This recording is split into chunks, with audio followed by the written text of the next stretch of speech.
1 part sambar சாதம் எப்படி பண்ணுறதுன்னு பார்க்கலாம். இது என்னோடய ஸ்டைலில். குக்கரில் எண்ணெய் விட்டுட்டு கடுகு பொரிஞ்சதும் பெரிய வெங்காயம், வரமிளகாய் எல்லாம் கட் பண்ணி போட்டுட்டு அதுக்கப்புறமா 4 பல்லு பூண்டு அதையும் போட்டு நல்லா வதக்கிக்கோங்க. அதுக்கப்புறமா ஒரு ஸ்பூன் சீரகம், நல்ல பழுத்த தக்காளியை ஒரு தக்காளியை கட் பண்ணி அதையும் ஆட் பண்ணிவிட்டு, நான் இன்றைக்கி வெஜிடபிள்ஸை கேரட்டு, அதுக்கப்புறம் வந்து சுக்கினி, உருளைக்கிழங்கு இதெல்லாம் எடுத்திருக்கேன்.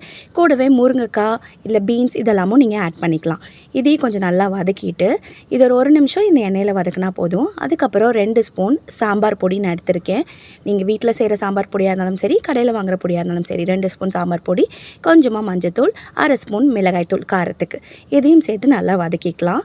கூடவே நான் கொஞ்சமாக தண்ணி 1/2 டம்ளர் தண்ணியும் சேர்த்துட்டு நல்லா மிக்ஸ் பண்ணி விட்டுக்கலாம். பெரிய நெல்லிக்காய் சைஸுக்கு புளி ஊற வச்சுருந்தேன். அந்த தண்ணியும் இதில் சேர்த்திட்டு, காய் வந்து ஒரு 3/4 வெந்ததுக்கப்புறமா புளி தண்ணி சேர்த்திக்கலாம். அதுக்கப்புறம் தேவையான அளவு உப்பு தண்ணியும் ஊற்றிட்டு, தண்ணி நல்லா கொதிச்சதுக்கப்புறமா அரிசியும் பருப்பையும் நான் வந்து ஒரு 20 நிமிஷம் ஊற வச்சுருந்தேன்.